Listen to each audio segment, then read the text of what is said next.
Всем привет, достар! Бүгін маған дүкеннен ағам, үлкен ағам емес, кішкентай ағам, ол 9-да. Сол ағам маған не алып берді деп ойлайсыңдар? Батыр алып берді. Бірақ батыр деген сөзі кетіп қалды, еш жерінде жоқ.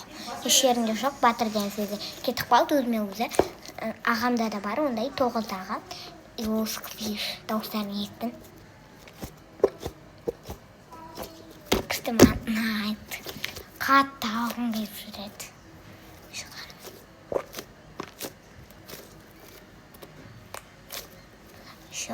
Екеуін жалыстырсаң андай дауыс естіледі.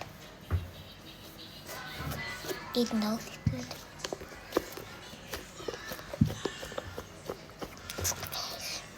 Дүкенде сатылған шеш батыр бар. Күшті батырлар шығады.